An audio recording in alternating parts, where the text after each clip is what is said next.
Web design tutorial সিরিজে আপনাদের সবাইকে স্বাগতম। আজকের পর্বে আমরা যে বিষয়টি নিয়ে আলোচনা করব সেটা হচ্ছে আইফ্রেম। আগে আমাদের বুঝতে হবে আইফ্রেম আমরা কেন ইউজ করব, আগে আমাদের সেই জিনিসটাই বুঝতে হবে। তো আইফ্রেম ইউজ করা হয় আপনি যদি একটি পেজে ইউটিউবের একটি ভিডিও চালাতে চান, সেক্ষেত্রে আপনার আইফ্রেম ইউজ হতে পারে। কিভাবে আমরা আইফ্রেম ইউজ করব এই বিষয়টি আমরা আজকে হাতে কলমে দেখব। এটা আমাদের ব্ল্যাঙ্ক পেজ, এখানে লেখা রয়েছে দিস ইজ আইফ্রেম। তো আমরা যদি চাই আমাদের এই যে ব্ল্যাঙ্ক পেজটা রয়েছে এই পেজে আমরা একটি ইউটিউবের ভিডিও চালাতে চাই, সেক্ষেত্রে আমরা যেটি করব এই আইফ্রেম ইউজ করব। এই আইফ্রেম ইউজ করে আমরা ইউটিউবের ভিডিওটা আমাদের এই যে ব্ল্যাঙ্ক পেজটা রয়েছে এই পেজে আমরা ভিডিওটা চালাতে পারবো। তো এটা কিভাবে করতে হবে চলুন আমরা সেটা দেখি।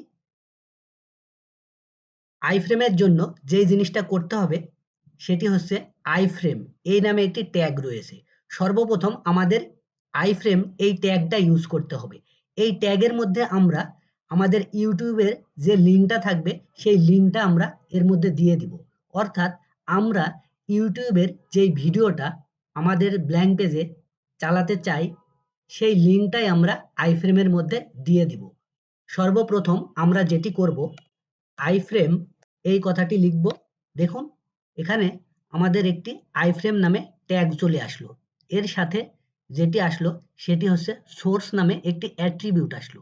এই যে এই সোর্স নামে যেই অ্যাট্রিবিউটটা রয়েছে এই অ্যাট্রিবিউটের মধ্যে আমরা ইউটিউবের যে ভিডিওটা চালাবো সেই ভিডিওটার লিঙ্ক এর মধ্যে দিয়ে দিব। তো শুধু আমাদের লিঙ্ক দিলে হবে না, লিঙ্ক দেওয়ার প্রসেসটাও জানতে হবে। কিভাবে আমরা এই লিঙ্কটা দিব আগে আমাদের সেই বিষয়টা জানতে হবে।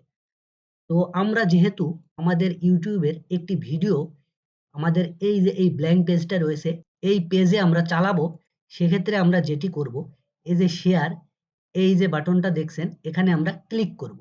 ক্লিক করার পরে এই যে এখানে দেখুন এমবেড, এখানে আমরা ক্লিক করব। এমবেডে ক্লিক করার পরে এখানে দেখুন যে লিঙ্কটা আছে সোর্সের মধ্যে যে লিঙ্কটা আছে এই লিঙ্কটা আমরা এই যে আমাদের যে সোর্স নামে অ্যাট্রিবিউটটা রয়েছে এর মধ্যে আমরা সেই লিঙ্কটা দিয়ে দিব। সেই লিঙ্কটা দিয়ে দিলেই ব্যাস আমাদের কাজটা হয়ে যাবে। তো আমরা এখান থেকে আমাদের লিঙ্কটা কপি করব। এটা আমরা কপি করলাম। এখন আমরা যেটি করব এই সোর্স নামে অ্যাট্রিবিউটের মধ্যে আমরা এটা পেস্ট করে দিব। ব্যাস আমাদের কাজ শেষ। এখন যদি আমরা পেজটাকে রিফ্রেশ করি, দেখুন আমাদের যে ইউটিউবের ভিডিওটা ছিল সেই ভিডিওটা এখানে চলে এসেছে। এই যে আইফ্রেম এই আইফ্রেমের আমরা হাইট উইডথ দিতে পারি। তো আমরা একটি হাইট এবং একটি উইডথ দিব।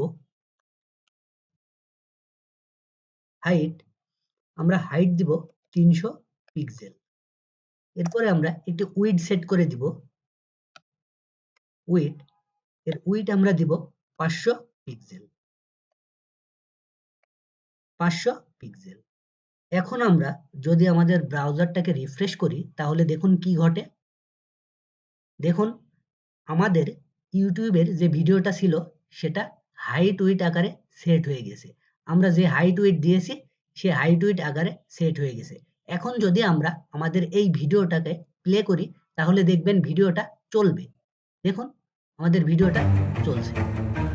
দেখুন যে ট্যাগ রয়েছে আমাদের ভিডিওটা সুন্দর মতো চলছে। তো এভাবে আমরা আইফ্রেম ইউজ করতে পারি। আমাদের ওয়েবসাইটে আমরা যদি ইউটিউবের কোনো ভিডিও চালাতে চাই সেক্ষেত্রে আমরা এই আইফ্রেম ইউজ করে সেই ভিডিওটা চালাতে পারি। তো এই ভিডিওটা যদি আমরা সামারাইজ করি তাহলে দেখুন প্রথমে আমরা যেটি করলাম আইফ্রেম এই নামে একটি ট্যাগ নিলাম। এই ট্যাগের মধ্যে তারপরে যেটি করলাম সোর্স এই নামে একটি অ্যাট্রিবিউট নিলাম। এই অ্যাট্রিবিউটের মধ্যে ইউটিউব থেকে আমরা যে ভিডিওটা চালাবো সেই ভিডিওটার লিঙ্কটা এখানে দিয়ে দিলাম। কিভাবে দিলাম সেটা আবার দেখি। এখানে দেখুন আমরা সর্বপ্রথম যেটি করব শেয়ার এখানে যাব, যাওয়ার পরে এমবেড এখানে যাব। এমবেডে যাওয়ার পরে সোর্স নামে যে অ্যাট্রিবিউটটা রয়েছে এই অ্যাট্রিবিউটের মধ্যে যে লিঙ্কটা ছিল সেই লিঙ্কটা আমরা এখানে জাস্ট পেস্ট করে দিলাম।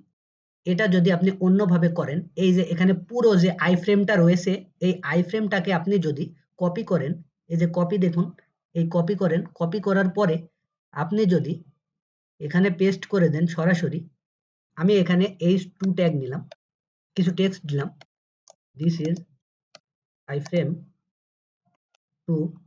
এখন আমরা এই h2 ট্যাগের নিচে আমরা যে আইফ্রেমটা কপি করেছি সেটা যদি এখানে পেস্ট করে দিই, তাহলে দেখুন কি ঘটে। আমরা আমাদের এই পেজটাকে এখন রিফ্রেশ করব। দেখুন এখানে ২ টা ভিডিও শো হয়ে গেছে।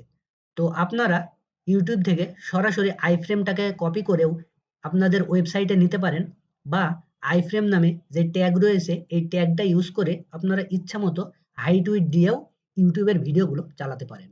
তো আজকে এ পর্যন্তই। সবাই ভালো থাকবেন। আগামী পর্বের আমন্ত্রণ জানিয়ে আমি এখানেই বিদায় নিচ্ছি। ধন্যবাদ।